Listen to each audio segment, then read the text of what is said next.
अजीज़ दोस्तों नमस्कार। अजीज़ दोस्तों, मैं अभी सैम मानेकशॉ जी जो कि भारत की आर्मी के चीफ रहे हैं उनके बारे में कहीं पढ़ रहा था कुछ। तो उसमें दो चीज़ें मुझे नज़र आईं जो मुझे काफ़ी इंटरेस्टिंग लगी।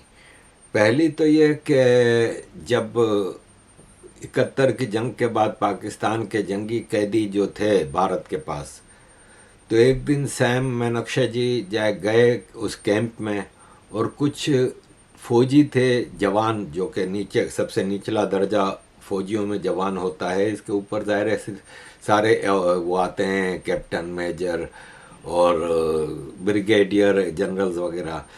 तो वो गए कुछ जवानों के पास, पाकिस्तान के जवानों के पास, उनसे हाथ मिलाया, उनका हाल चाल पूछा। तो उस जवान ने कहा कि सर, आपने जो अभी मुझसे हाथ मिलाया है और मेरे पास इतने प्यार से बातें कर रहे हैं, तो मुझे पता चल गया कि आप लोग जंग कैसे जीते हैं। इसलिए कि हमारे जनरल्स तो कभी हमारे करीब भी नहीं आते। ये एक बात।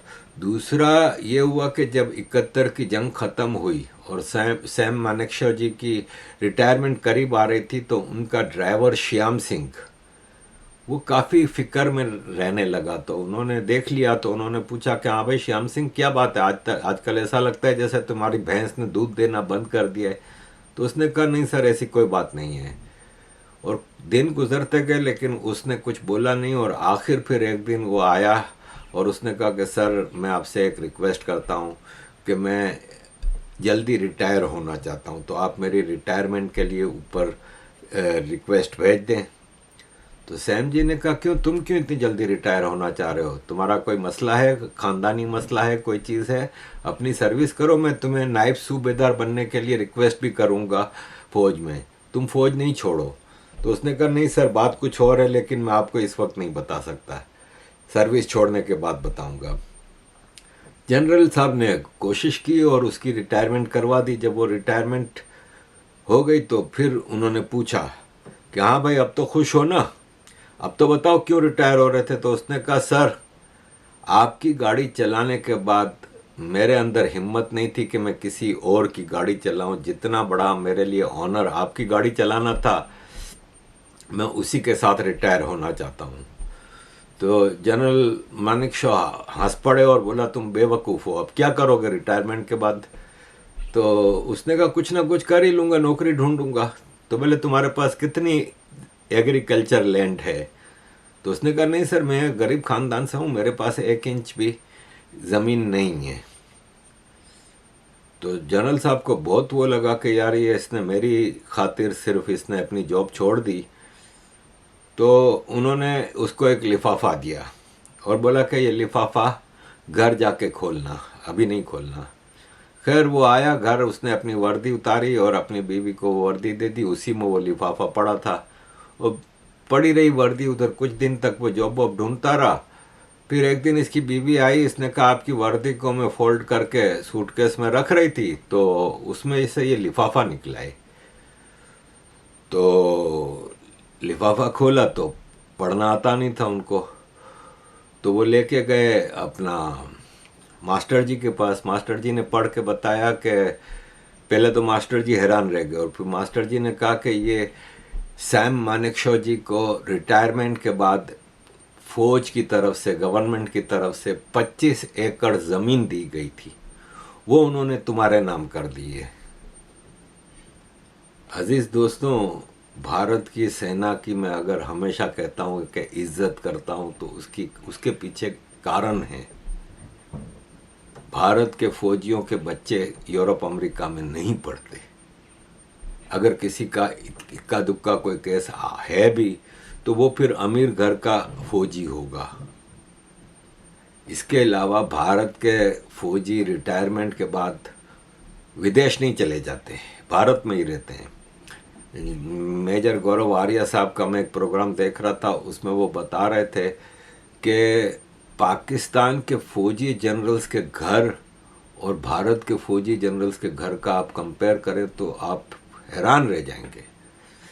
तो ये एक बेसिक चीज़ थी। दूसरा अजीज़ दोस्तों ये हुआ कि सोनम महाजन जी हैं, बहुत अच्छी लिखारी हैं, मैंने उनका एक इंटरव्यू भी किया था कुछ साल पहले, उन्होंने भी शायद मेरा एक इंटरव्यू किया था।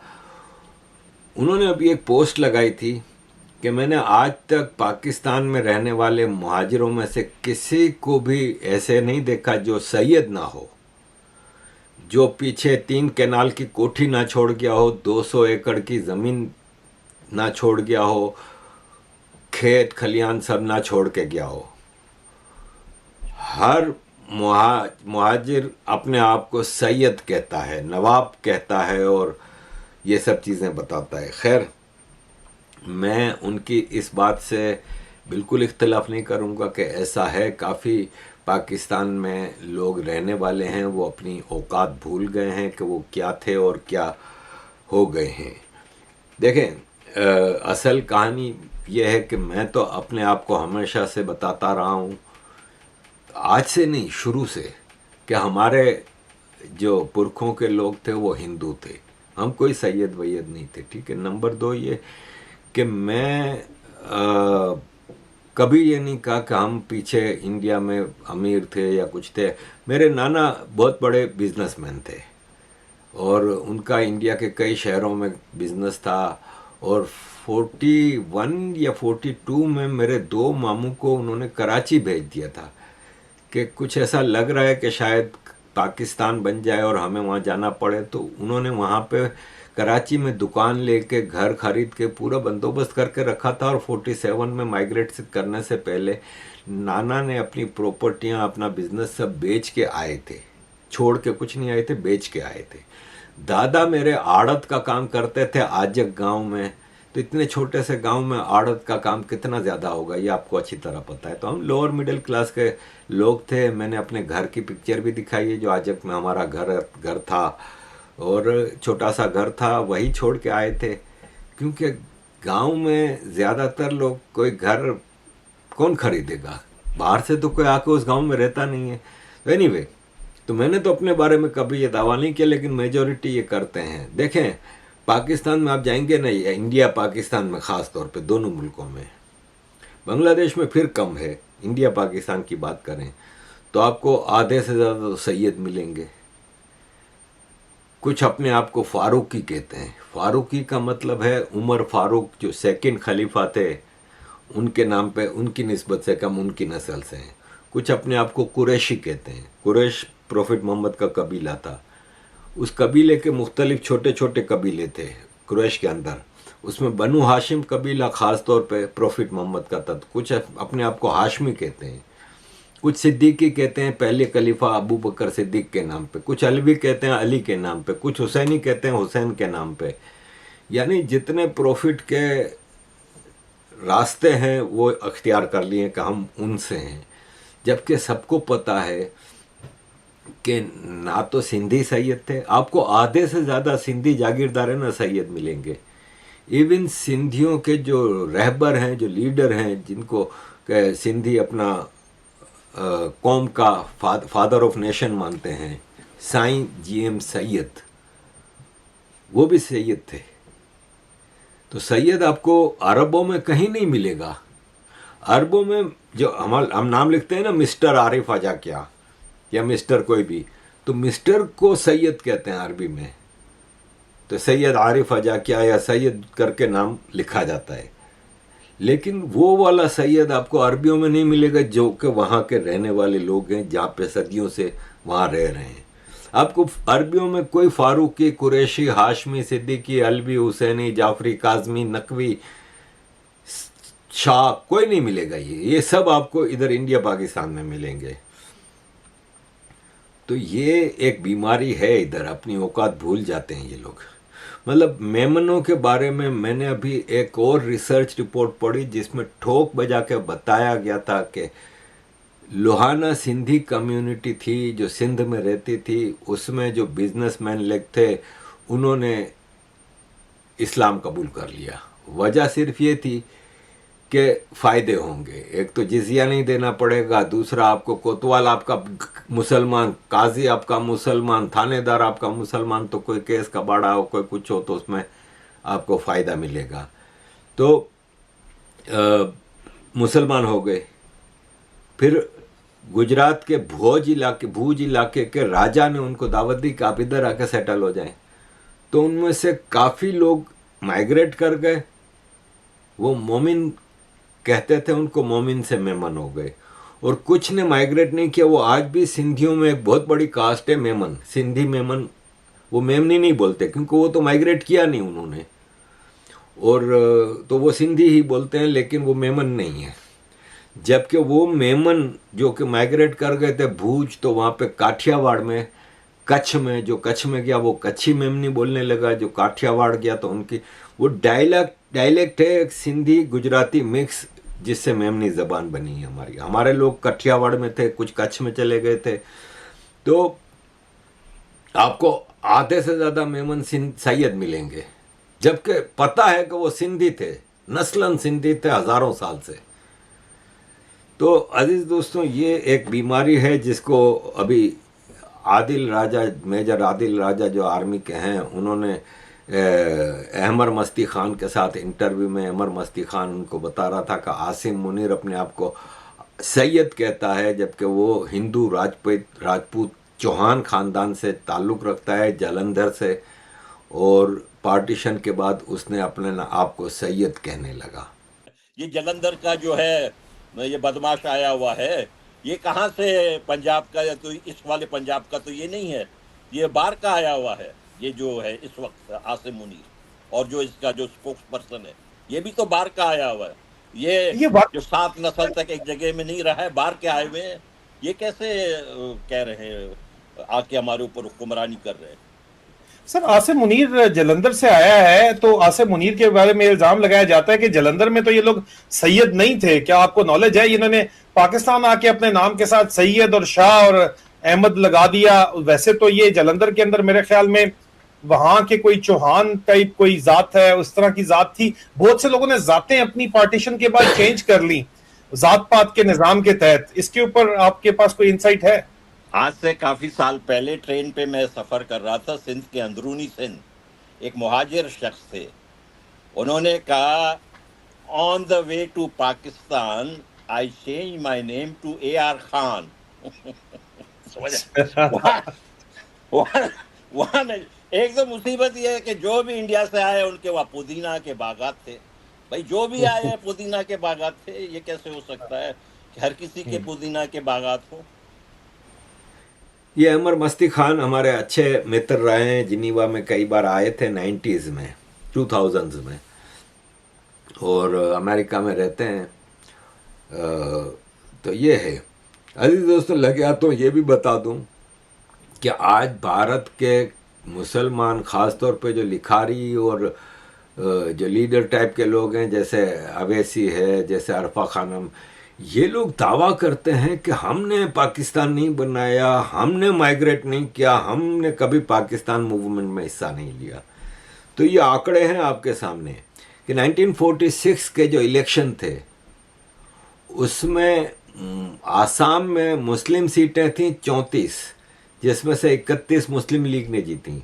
बंगाल में 119 थी, जिसमें 113 मुस्लिम लीग ने जीती। बिहार में 40 थी, जिसमें 34 मुस्लिम लीग ने जीती। मुंबई में 30 थी, 30 की 30 मुस्लिम लीग ने जीती। सेंट्रल प्रोविंस में 14 थी, 13 मुस्लिम लीग ने जीती। मद्रास की 29 सीट मुस्लिम लीग ने जीती। ओडिशा की 4 सीटें मुस्लिम लीग ने जीती।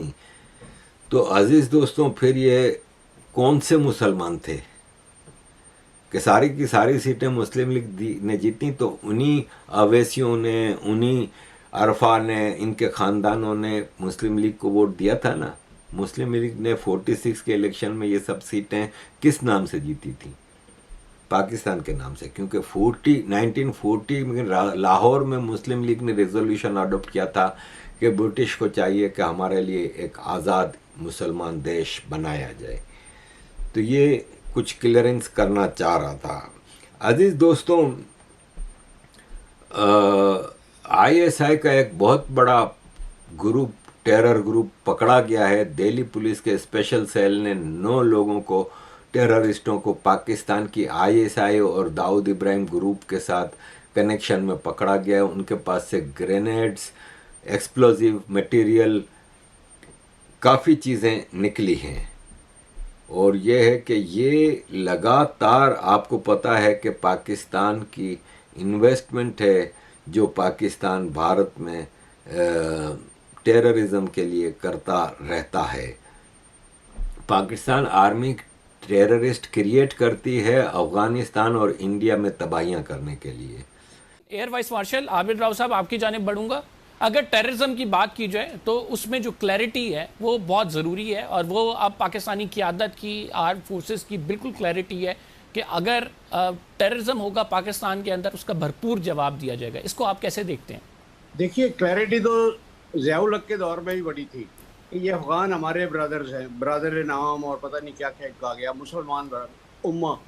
उस चक्कर में हमने 40 लाख से ज़्यादा यहाँ पे आबाद किए, उनको हर तरह की आज़ादी दी जो दुनिया के किसी और मुल्क में महाजरीन को नहीं मिलती। अमीर गुल का अपनी थेरी थी, तो यही मिलिटेंट्स उसने कहीं और यूज़ करने की कोशिश की। तो ये क्लैरिटी तो हर दौर में रही है, लेकिन डायरेक्शन सही है नहीं, ये डिपेंड करता है। देखिए, मिलिट्री एक्शन लास्ट एक्शन होता है, उससे पहले पॉलिटिकल तरीके होते हैं। और पिछली गवर्नमेंट ही गुड तालिबान और बैड तालिबान की बात कर रही थी, जिन्होंने APS पे अटैक किया उनको हमारी अदालतों ने फ्री छोड़ दिया, बिकॉज उस वक्त की हुकूमत सोचती थी कि ये जाके गुडविल पैदा करेगा और ये अमन करेगा। आप गो बैक टू 1996, जब तालिबान की पहली हुकूमत कायम हुई है काबुल में, उन्होंने पहली स्टेटमेंट जो पाकिस्तान के खिलाफ दी थी कि वो हम ड्यूरेंट लाइन को तस्लीम नहीं करते। ये वो तालिबान थे जो वो यहीं पले बढ़े, यहीं हमारे मदरसों में तालीम पाई। इन हमारी आर्म फोर्सेस की मदद से ये जाके इन्होंने इस्टेब्लिश की अपनी गवर्नमेंट। हमने नॉर्दर्न अलायंस के साथ ताल्लुक खराब किए। क्लैरिटी की कभी भी कमी नहीं रही है। It is a question, are you going in the right direction? हर चीज are we going in the right direction? What do you think? Let's see, ये तो रिजल्ट आएगा तो इसका पता चलेगा। गुडविल गेस्चर के तौर पे उन टेररिस्टों को पाकिस्तान आर्मी ने छोड़ दिया था जिसने आर्मी पब्लिक स्कूल पेशावर में हमला करके 100 से ज़्यादा स्टूडेंट्स और बच्चों को और टीचर्स को मार दिया था। ये air vice marshal Abid Rao एक प्रोग्राम में बता रहे थे। तो अज़ीज़ दोस्तों, ये सिचुएशन है कि पाकिस्तान मुसलसल इंडिया में टेररिज्म को प्रमोट करता है। अज़ीज़ दोस्तों, एक केस पिछले दिनों हुआ था, पिछले दिनों तो नहीं, 6 साल पहले 2020 में ये हुआ था, सॉरी 2020 में, हाँ, एक पाकिस्तानी ओरिजिन की औरत जो कि फ्रांस में रहती थी, फ्रेंच नेशनल थी, लेकिन जैसे मैं फ्रेंच नेशनल हूँ लेकिन हूँ तो पाकिस्तान में पैदा हुआ, तो वो भी पाकिस्तान में पैदा हुई थी। उसकी शादी एक दूसरे पाकिस्तानी से हुई थी जो कि फ्रांस में रहता था, तो इनकी पास फ्रेंच नेशनलिटी थी। ये 2020 में पाकिस्तान गई थी अपने बच्चों के साथ, 3 बच्चों के साथ। फैमिली से मिलने जाते हैं ना, हम तो जा नहीं सकते, लेकिन लोग तो जाते हैं ना। पंजाब की थी वो। तो 2020 में ये सियालकोट से लाहौर जा रही थी ना, तो रास्ते में गाड़ी में हाईवे पे पेट्रोल ख़त्म हो गया। तो उसने हेल्प कॉल की और कांच बंद करके, दरवाजे बंद करके अंदर बैठे थे। तो 2 आदमी आए और उसको कहा कि दरवाज़ा खोलो। उसने नहीं खोला तो उन्होंने कांच तोड़ा, उस औरत को घसीट के बाहर निकाला और उसका बलात्कार किया। उस औरत का बुरी तरह से दोनों ने उसके बच्चों के, चीखते हुए बच्चों के सामने बलात्कार किया। वो पकड़े गए, आबिद मलही और शफकत अली, और उनके ऊपर टेररिज्म ये वो कई चार्जेस लगाए 2021 में। लेकिन पाकिस्तान का मसला ये है कि पाकिस्तान में जस्टिस है ना, बहुत डिलेड होता है। जैसे कि हम यूनाइटेड नेशन में कहते हैं कि justice delayed is justice denied. अभी जो यहाँ पे एक सिख लड़के ने एक गोरे लड़के को कत्ल किया, तो विद इन 6-7 मंथ्स उसका फैसला भी हो गया, सज़ा भी सुना दी गई। लेकिन पाकिस्तान का ये हाल है। अभी मैं पढ़ रहा था, आनंद रंगानाथन जी हैं, हमारे मित्र हैं, वो उन्होंने एक पोस्ट लगाई थी कि भारत की सुप्रीम कोर्ट अब 6 हफ्तों की छुट्टियों पे चली गई।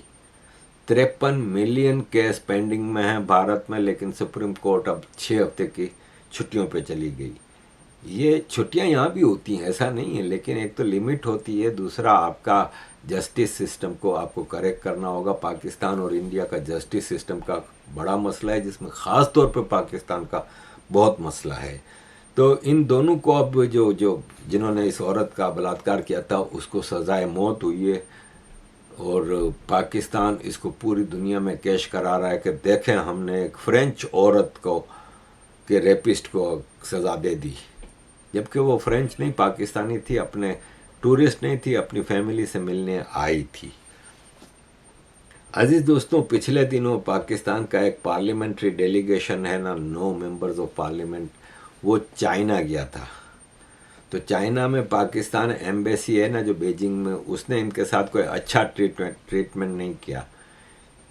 एक सेनेटर जो कि बलूचिस्तान से थे, उन्होंने एक एम्बेसी के ऑफिसर को डांटा भी और उसके ऊपर खूब चीखे चिल्लाए। Member of national assembly Khwaja Mustafa Mahmood, ex governor Punjab Khwaja Ahmad Mahmood के बेटे, और उन्होंने फिर इसके बारे में सारी पोल खोली कि हमारे साथ तो ये हुआ कि हमें लेने के लिए कोई आया भी नहीं। हम इतना बड़ा डेलीगेशन चाइना गया था, हमें एम्बेसी की तरफ से कोई लेने नहीं आया, हमारे लिए कोई बंदोबस्त नहीं किया गया और हमें बिल्कुल घास नहीं डाली गई। एक उस बीजिंग के हवाले से उन्होंने कंप्लेंट की, जो एमएनए है वहाँ पे मुस्तफ़ा महमूद जो हैं, वो साबिक गवर्नर जो थे, उनके साहबजादे जो हैं, उन्होंने कहा जनाब कि अभी हमारा एक डेलीगेशन गया था पार्लियामेंट्री कमेटी का या दोनों हाउसेस का, तो उसमें स्पीकर साहब भी थे, तो 9 मेंबर थे। तो उनका ये कहना था कि बीजिंग में जो हमारी एम्बेसी है, उन्होंने कहीं पे हमें कोई वो नहीं कराई, कोई उनका प्रोटोकॉल मतलब प्रोटोकॉल कहें या कोई आके फैसिलिटेट करें, कुछ भी हमारे लिए नहीं किया। उन्होंने बताया आमना बलोच साहबा को, इवन उन्होंने एम्बेसडर भी नहीं आया जो वहाँ पे इस वक्त एम्बेसडर है वहाँ पे बीजिंग में पाकिस्तान के। शहरी रहमान साहबा ने किसी से फॉरेन ऑफिस में बात की, तो एक उन्होंने कोई अपना लिजान ऑफिसर भेज दिया। उनके बारे में बड़ी इंटरेस्टिंग बात की उन्होंने कि हम जहाँ भी मिलने जाते थे, चाइनीज़ों को फोटो होता था, हम अभी खड़े हो रहे होते थे, सबसे पहले वो कुर्सी लेके सबसे सामने वो मिडल में बैठ के वो तस्वीरें खिंचवाते थे, जिस पर बलूचिस्तान के सेनेटर उनको पढ़ भी गए, भाई साहब आप खुद प्रोटोकॉल लेने हैं या हमें आपने मतलब लेके देना, जिसको हमने बलोच साहब ने कहा कि मैं इस बारे में वहाँ पे ये चीज़ें जो है मैं उस पर चेक भी करूँगी। तो अजीज़ दोस्तों, ये आपके सामने मैंने रखा, ये पाकिस्तान की एम्बेसियाँ, पाकिस्तान का सिस्टम सब तबाह व बर्बाद है। और पाकिस्तान किस तरह चल रहा है ये किसी की समझ में आ नहीं रहा। ये मिरेकल जो आज के ज़माने में कोई पूछे ना कि मिरेकल क्या होता है, तो मिरेकल ये है कि पाकिस्तान अभी तक चल रहा है। किसी की समझ में नहीं आ रहा कि इसकी इकोनॉमी तबाह है, उसका सोशल फैब्रिक तबाह है, उसकी पूरी सोसाइटी ख़त्म हो चुकी है, उसके लोगों के पास खाने पीने को कुछ नहीं। इतने डिविजन्स हैं, एथनिक डिविजन्स आप देखें तो पाकिस्तान में कोई 9-10 कौमियतें रह रही हैं, सिंधी, पंजाबी, बलोच, पख्तून, मुहाजिर, सराइकी, हज़ारवी, पोठोहारी, मतलब आप देख लें तो इतने सारी एथनिसिटीज़ हैं। सब एक दूसरे से नफ़रत करते हैं, यकीन माने सब एक दूसरे से नफ़रत करते हैं। और मतलब आप ये देखें कि अभी पंजाब में से पंजाबी यूथ फोर्स ने एक सर्कुलर निकाला है कि सारे पर्सनल बिजनेसमैन, फैक्ट्री ऑनर्स और पूरे बिजनेस कम्युनिटी को बताया जाता है कि इस्लामाबाद, रावलपिंडी, लाहौर, फैसलाबाद, सियालकोट और सारे डिस्ट्रिक्ट्स में से कोई भी अपने बिजनेस में किसी कश्मीरी को जॉब पे ना रखे, क्योंकि ये लोग अगेंस्ट पाकिस्तान काम करते हैं। और जिसका ताल्लुक किसी ऐसी कमेटी से हो, पार्टी से हो, जैसे पीटीआई है, जैसे अवामी एक्शन कमेटी जो कि कश्मीरियों की इस वक्त रिप्रेजेंटेटिव पार्टी है सारे कश्मीरियों की, उससे जिसका ताल्लुक है उसको जॉब पे ना रखें। इतनी नफरत है। इसी तरह पाकिस्तान में रिलीजियस, एक तो नॉन मुस्लिम और मुस्लिम का तो छोड़ ही दें, नॉन मुस्लिम तो इंसान है ही नहीं, उनके लिए तो कोई गुंजाइश है ही नहीं। मुसलमानों में भी इतने डिविजन्स हैं, इतने फ़िरके हैं कि आप अंदाज़ा ही नहीं कर सकते। और सब एक दूसरे को काफिर मानते हैं, सब एक दूसरे को नफ़रत से देखते हैं। मस्जिदों पे लिखा हुआ होता है, अहले हदीस की मस्जिद है तो बरेलवी इसमें दाखिल नहीं हो सकता, देवबंदी की मस्जिद है तो शिया इसमें दाखिल नहीं हो सकता, मस्जिदों पे लिखा हुआ होता है। तो अजीज़ दोस्तों, ये किस तरह चल रहा है ये मुल्क, किसी की समझ में नहीं आ रहा। टोटल एक अजीब सी केओस की सिचुएशन में ये कंट्री जिए जा रहा है। थैंक यू वेरी मच अजीज़ दोस्तों for all your support. Kindly keep supporting.